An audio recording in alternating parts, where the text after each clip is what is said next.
All right, chat. Next video we have here is called "The Hidden Symbolisms of Faceless Characters." So I don't know how many of y'all chat members grew up on cartoons and stuff like that, but I'm sure y'all remember there were cartoon characters that just never had a face. And you know, there's always a reason for everything, right? So as a kid, you never really sit there and wonder why they didn't have a face. But when you grow up, you're like, damn, bro, why that girl ain't got a face? Or why that dude ain't got a face? Let's find out in a second here.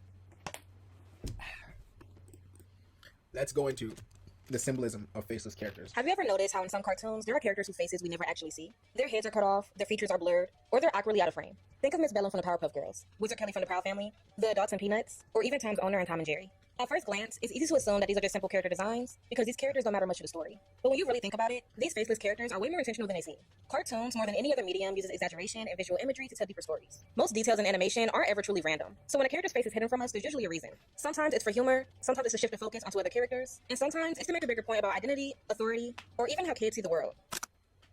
Facelessness can be deeper than just being from a kid's perspective. Sometimes it's metaphorical. A character's missing face can symbolize something bigger than just the quote-unquote, we don't need to see them. And one of the best examples is Wizard Kelly from the Proud Family. Wizard Kelly is one of those characters whose presence is always larger than life. He's tall, rich, powerful, and constantly cut off from the frame. His head is cropped out every single time we see him. And that choice is intentional. It's not that the animators couldn't draw his face. It's because his face honestly doesn't matter. He's not supposed to feel personal or relatable. He's supposed to represent an idea. Wizard Kelly is essentially a walking metaphor for wealth, capitalism, and influence. He's the embodiment of how money can make someone feel out of reach, literally and figuratively. If you really think about it, we never see his head because he's meant to be unattainable, towering over everyone else. He's the untouchable figure who controls so much of the world around the main characters. But we never get to connect with him as a person. And honestly, that's the whole point. The Proud Family makes this clear through the way that his influence shows up. Almost everything in town seems to be owned by him. There's the Wizard Kelly theaters, the Wizard Kelly Stadium, even Wizard Kelly school programs. Anything you can think of, he probably owns. He even sponsors events and competitions. His reach is everywhere, and it's almost comical how much the community revolves around his businesses. But when you think about it, that's exactly the point. Wizard Kelly doesn't need a face because his identity has been replaced by his money, brand, and empire. But Wizard Kelly's facelessness also represents something darker. He doesn't care about people. He only cares about his money. And because of that, the animators chose not to give him a face because that will humanize him.